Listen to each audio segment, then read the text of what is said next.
ನನಗೆ ಮಂಡಿ ನೋವಿನಿಂದ ಸಮಾರಂಭಕ್ಕೆ ಬರಕ್ಕಾಗಲ್ಲ.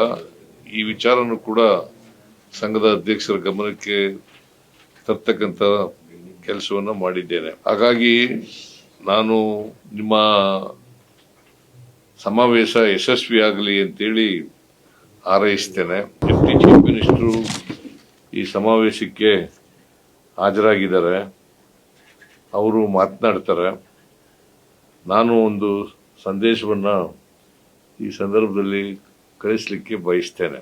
2018ರಲ್ಲಿ 6ನೇ ವೇತನ ಆಯೋಗ ಜಾರಿಗೆ ತಗೊಂಡ್ಬಂತೀವಿ ನಮ್ಮ ಸರ್ಕಾರ.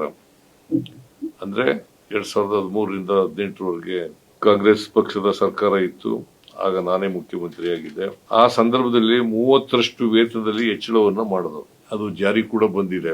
ಬಹುಶಃ 30% ವೇತನದಲ್ಲಿ ಹೆಚ್ಚು ಮಾಡಿರ್ತಕ್ಕಂಥದ್ದು ಬಹಳ ವಿರಳ ಅಂತೇಳಿ ನಾನು ಭಾವಿಸ್ಕೊಂಡಿದ್ದೇನೆ.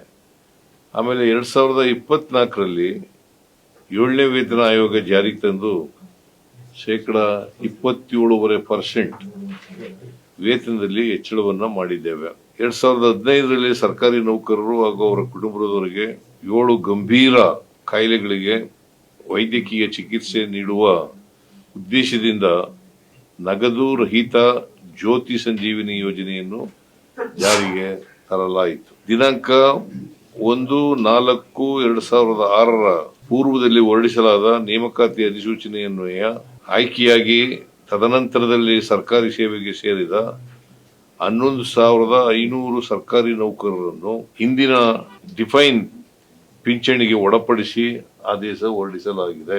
ಸಮಗ್ರ ಸಂಬಳ ಪ್ಯಾಕೇಜ್ ಖಾತೆ ತೆರೆಯುವ ಸರ್ಕಾರಿ ನೌಕರರು ಹಾಗೂ ಅವರ ಕುಟುಂಬ ಸದಸ್ಯರಿಗೆ 1 ಕೋಟಿ ವಿಮಾ ಮೊತ್ತ ಹಾಗೂ ಕಡಿಮೆ ಬಡ್ಡಿ ದರದಲ್ಲಿ ಸಾಲ ಸೌಲಭ್ಯ ಸೇರಿದಂತೆ ನೌಕರರ ಹಿತಾಸಕ್ತಿ ರಕ್ಷಿಸುವಂತಹ ಯೋಜನೆಯನ್ನು ಜಾರಿಗೆ ತರುವ ಉದ್ದೇಶದಿಂದ ಈಗಾಗಲೇ ಸಚಿವ ಸಂಪುಟದ ಅನುಮೋದನೆ ಪಡೆದಿದ್ದು ಶೀಘ್ರ ಸರ್ಕಾರಿ ಆದೇಶ ಹೊರಡಿಸಲಾಗುವುದು.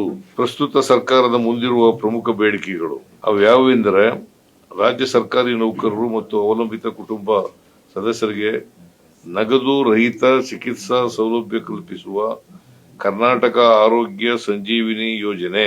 ಇದು KASSಗೆ 2002ರಲ್ಲಿ ಸರ್ಕಾರವು ಅನುಮೋದಿಸಿದ್ದು ಸರ್ಕಾರಿ ಆದೇಶವನ್ನು ಹೊರಡಿಸುತ್ತೇವೆ. ತಾಂತ್ರಿಕ ಕಾರಣದಿಂದ ಈ ಯೋಜನೆ ಅನುಷ್ಠಾನಗೊಳ್ಳದೆ ಬಾಕಿ ಇದ್ದು ಅತಿ ಶೀಘ್ರದಲ್ಲಿಯೇ ಜಾರಿಗೊಳಿಸಲಾಗುವುದು.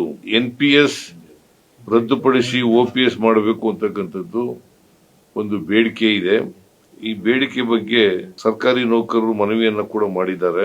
ಸರ್ಕಾರಿ ನೌಕರರ ಮಹಾ ಸಮ್ಮೇಳನದಲ್ಲಿ ನೀಡಿದ ಭರವಸೆಯಂತೆ ರಚಿಸಲಾಗಿದ್ದ NPS ಸಮಿತಿಯ ಅಂತಿಮ ಸಭೆ ನಡೆಸಿದ್ದು ಶೀಘ್ರದಲ್ಲಿಯೇ ವರದಿ ಪಡೆದು ಸಮಿತಿಯವರು ನೀಡುವ ವರದಿಯನ್ನು ಪರಿಶೀಲಿಸಿ ಅಧಿಕಾರಿಗಳೊಂದಿಗೆ ಚರ್ಚಿಸಿ ಹಾಗೂ ಪ್ರಣಾಳಿಕೆಯಲ್ಲಿ ನೀಡಿರುವ ಭರವಸೆಯಂತೆ OPS ಜಾರಿಗೊಳಿಸಲು ಕ್ರಮ ಕೈಗೊಳ್ಳಲಾಗುವುದು. ನೀವು ಸರ್ಕಾರಿ ನೌಕರರು, ಕೊನೆಯಲ್ಲಿ ನಿಮಗೆ ಒಂದು ಮಾತನ್ನ ಹೇಳಲಿಕ್ಕೆ ಬಯಸ್ತೇನೆ. ಸರ್ಕಾರಿ ನೌಕರರು ಜನಸಾಮಾನ್ಯರಿಗೆ ಸ್ಪಂದಿಸುವ ಕೆಲಸ ಮಾಡಬೇಕು. ಸರ್ಕಾರದ ಯೋಜನೆಗಳನ್ನು ಸಾರ್ವಜನಿಕರಿಗೆ ತಲುಪಿಸುವ ನಿಟ್ಟಿನಲ್ಲಿ ನೌಕರರು ಪ್ರಮುಖ ಪಾತ್ರ ವಹಿಸಬೇಕು.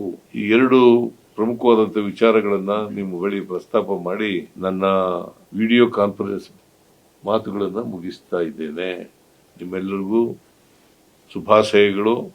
ನಿಮ್ಮ ಸಮಾವೇಶ ಯಶಸ್ವಿಯಾಗಲಿ ಅಂತೇಳಿ ಮತ್ತೊಮ್ಮೆ ಹಾರೈಸಿ ನನ್ನ ಮಾತುಗಳನ್ನು ಮುಗಿಸ್ತೇನೆ.